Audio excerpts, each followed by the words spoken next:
कैसे हैं आप सब? चलिए आज हम अपनी क्लास स्टार्ट करते हैं। क्या? Science chapter 11। ठीक है, कल पहले एक बार हम रिवाइज करेंगे कि कल हमने क्या क्या पढ़ा था। जैसे कि कल हमने क्या पढ़ा था? लाइट। लाइट क्या है? Light is a source of energy. फिर उसके बाद हमने क्या पढ़ा था कि लाइट के क्या क्या सोर्स होते हैं और कितने टाइप के मटेरियल होते हैं।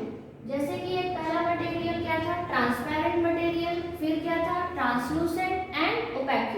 ट्रांसपेरेंट मतलब ऐसे मटेरियल जिनके हम आर पार देख सकते हैं, या फिर ऐसे मटेरियल जिससे लाइट एक साइड से दूसरे साइड को पार हो जाती है, उनको हम क्या बोलेंगे? Transparent material. फिर क्या है? ट्रांसलूसेंट मटेरियल, मतलब ऐसे मटेरियल जो हाफ लाइट अपने थ्रू पास होने देते हैं और हाफ लाइट को वो रोक लेते हैं, मतलब हमको उनके आर पार एकदम क्लियर दिखाई नहीं देता। ऐसे मटेरियल को हम क्या बोलते हैं? Translucent material. फिर उसके बाद क्या है? ओपेक मटेरियल, मतलब ऐसे मटेरियल जो बिल्कुल भी अपने थ्रू लाइट को पास नहीं होने देते। ठीक है, फिर उसके बाद हमने क्या पढ़ा था? Luminous and non luminous body, मतलब ऐसी बॉडीज जो अपने अंदर से लाइट को एमिट करती हैं उनको हम क्या बोलते हैं? Luminous body. और ऐसी बॉडी जो लाइट एमिट नहीं करती उनको हम क्या बोलते हैं? Non luminous body. ठीक है, इतना समझ में आया? अब हम अपनी क्लास आगे बढ़ाते हैं। आज हम क्या पढ़ेंगे? आज हम पढ़ेंगे बीम ऑफ लाइट, मतलब कि जो लाइट है, लाइट की बीम है, वो है क्या? क्या है? A collection of a large number of rays of light. जो लाइट है उसमें हमको सबको पता है कि वो लाइट की रेज होती हैं, जो किरणें होती हैं, उनको हम क्या, जो ट्रेवल करती हैं एक स्ट्रेट लाइन में, उसको हम क्या बोलते हैं? रेज। और जो इन रेज का एक लार्ज नंबर ऑफ कलेक्शन, मतलब बहुत सारी रेज जब इकट्ठा होती हैं तो हम उनको क्या बोलते हैं? बीम। तो हम बीम, कोई पूछे कि बीम क्या है तो हम क्या बोलेंगे? A collection of a large number of rays of light. ठीक है, अब हम क्या देखते हैं कि बीम जो है वो कितने टाइप की होती है। बीम जो है वो 4 टाइप की होती है, और उसका फर्स्ट टाइप क्या है? Divergent beam of light. Divergent beam क्या है? When a rays of light starting from a point travel in various direction, then the collection of such rays is called a divergent beam of light। मतलब कि जो light है, समझो ये एक point है, यहाँ पे लाइट का सोर्स है और यहाँ से जो लाइट है वो डिफरेंट डायरेक्शन में जा रही है। एक पॉइंट से स्टार्ट हुई लाइट और वो क्या है? वो डिफरेंट डायरेक्शन में जा रही है, तो ऐसी बीम को हम क्या बोलेंगे? Divergent beam of light. मतलब एक पॉइंट से स्टार्ट होती है और उसका जो डायरेक्शन है वो डिफरेंट डायरेक्शन में जाती है। इसके एग्जांपल क्या है? बल्ब। बल्ब एक जगह बल्ब है और उसकी लाइट हमको चारों डायरेक्शन में हमको उसकी रेज जो है वो दिखाई देती है, तो ये किसका एग्जांपल हो गया? Divergent beam of light. Candle. Candle एक सोर्स है, जहां कैंडल की लौ होती है वहां से जो लाइट है वो चारों डायरेक्शन में ट्रेवल करती है, तो ये किसका एग्जांपल हो गया? Divergent beam of light. Car की हेडलाइट। कार की हेडलाइट जो होती है वो भी चारों डायरेक्शन में उस लाइट का जो है वो मूवमेंट होता है, तो ऐसी जो इस टाइप की जो रेज होती है उनको हम क्या बोलते हैं? Divergent beam of light.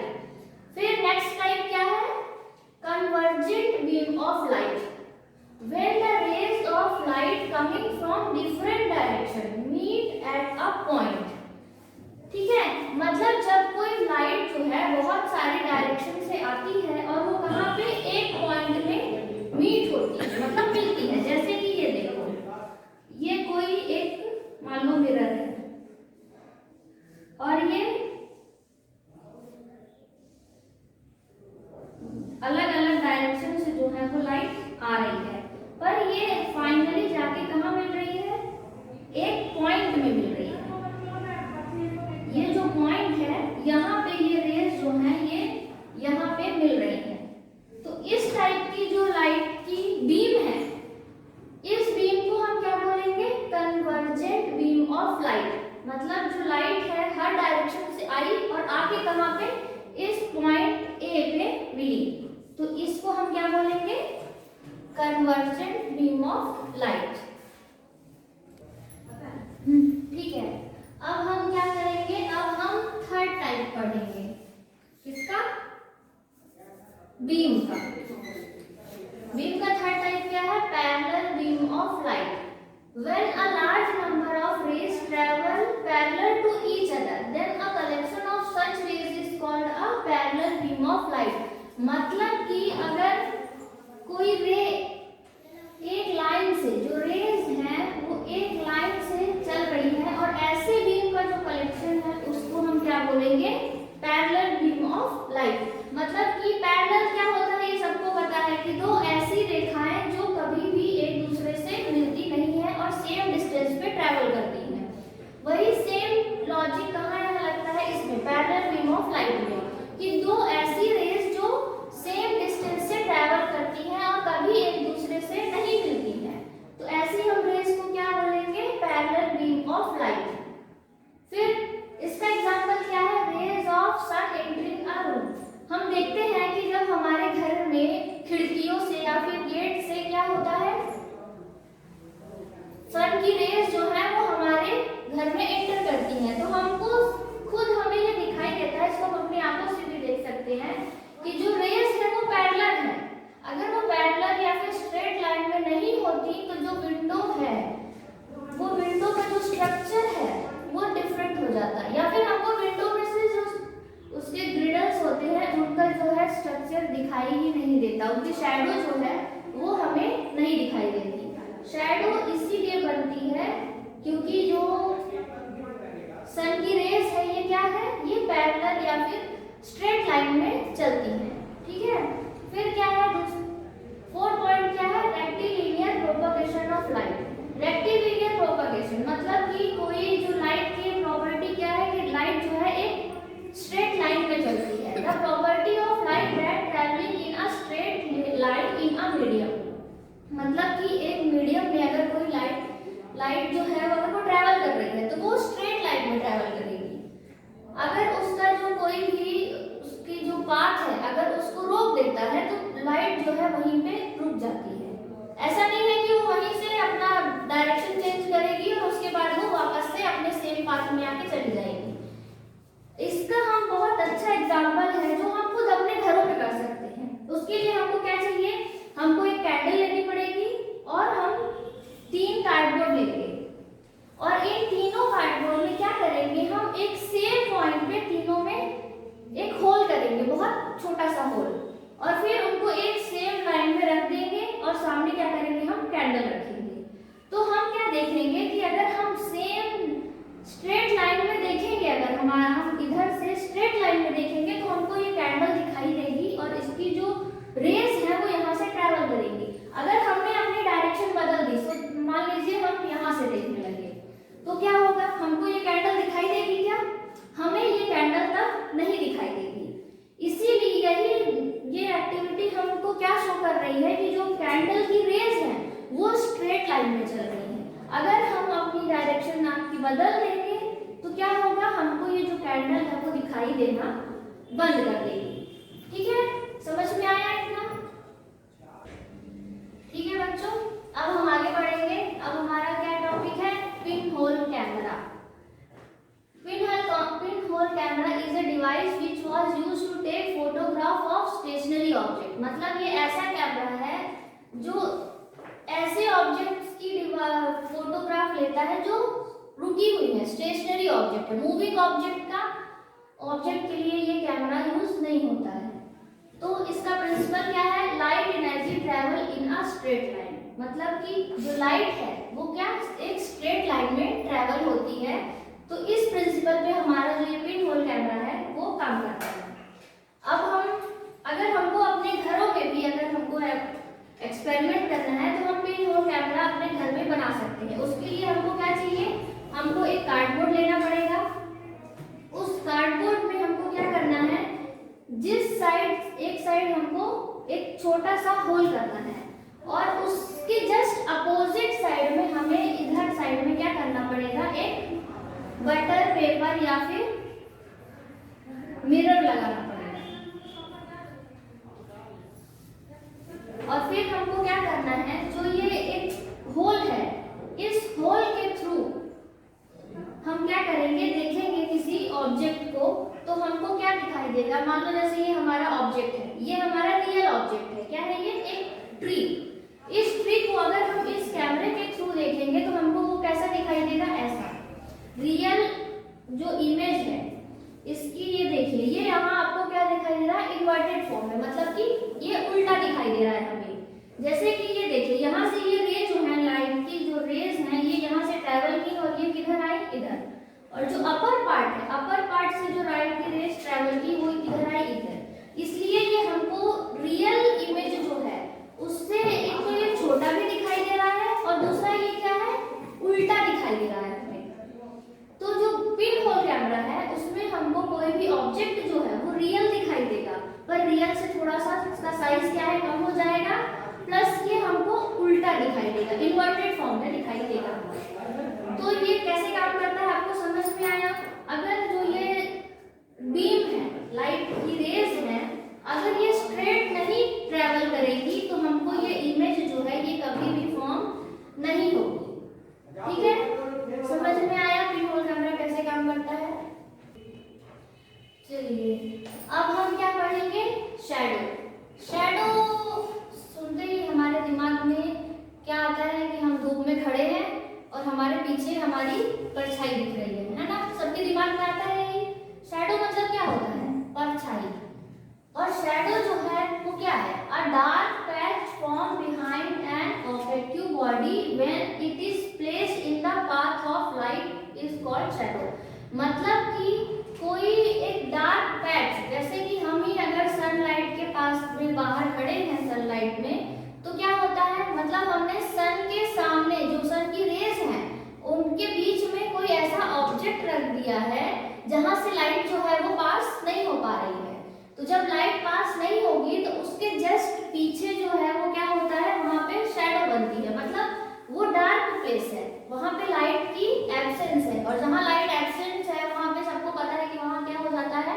Dark हो जाता है। तो शैडो क्या है? एक डार्क पैच है जो कि कोई ओपेक ऑब्जेक्ट, मतलब ऐसा ऑब्जेक्ट जो लाइट को पास नहीं होने देता है, उसके जस्ट पीछे बनता है, तो उसको हम क्या बोलते हैं? शैडो।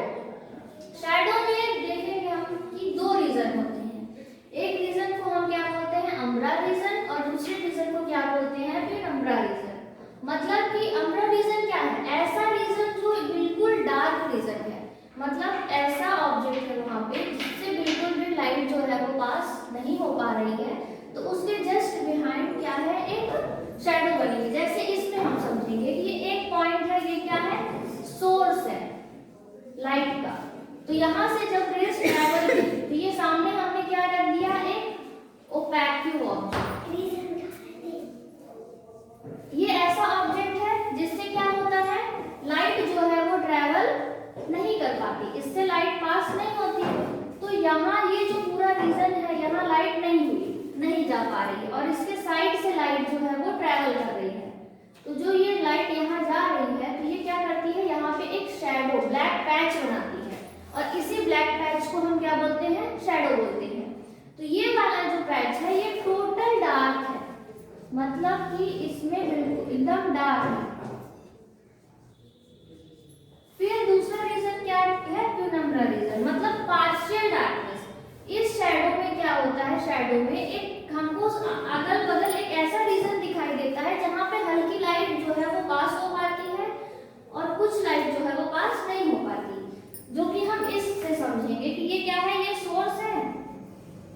यहाँ से जो लाइट ट्रैवल की, तो जो यहाँ से जब ट्रैवल की तो कुछ ये रीजन यहाँ पे ऐसा है जहां से हल्की लाइट जो है कुछ रेज पास हो गई और कुछ रेज जो है वो पास नहीं हो पाई है, जिसकी वजह से क्या होता है? ये जो आउटर रीजन है ये एकदम पूरा डार्क नहीं रहता, टोटल डार्कनेस वहां पे नहीं रहती है, वहां पे हल्का हमको थोड़ा फिजी सा जो है अपीयरेंस आता है।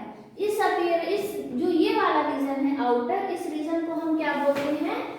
Penumbra region. मतलब यहाँ पे टोटल डार्कनेस नहीं है। और इससे हम ये जो है ये शैडो है, ये शैडो बनती क्यों है? शैडो इसलिए बनती है क्योंकि जो लाइट है वो स्ट्रेट लाइन में ट्रैवल करती है। अगर हम समझो यहाँ पे हमने एक कोई ऑब्जेक्ट रख दिया, अगर ये लाइट जो है ये स्ट्रेट लाइन में यहाँ ट्रैवल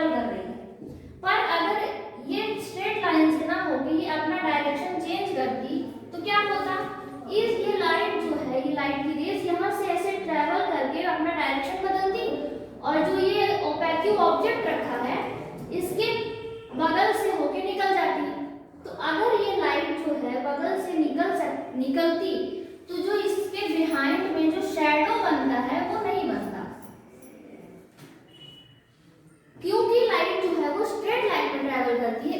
यही रीजन है शैडो के बनने का। अगर लाइट जो है स्ट्रेट लाइन में ट्रैवल नहीं करती तो शैडो जो है वो नहीं बनता। फिर क्या है कि शैडो जो है जो बनती है उसकी कुछ कंडीशंस होती हैं, जैसे कि शैडो तभी बनेगी जब लाइट का कोई सोर्स होगा। अगर लाइट जो है लाइट का सोर्स नहीं होगा तो शैडो कभी भी नहीं बनेगी। क्योंकि रात में किसी ने शैडो देखी है क्या आपने? कभी नहीं देखी, क्योंकि रात में क्या होता है, लाइट का कोई सोर्स नहीं होता, जिसकी वजह से क्या होता है, शैडो जो है वो नहीं बनती। दूसरा शैडो बनने का एक और वजह है कि जो लाइट है उसके सामने क्या है, कोई ओपेक्यू ऑब्जेक्ट होना चाहिए।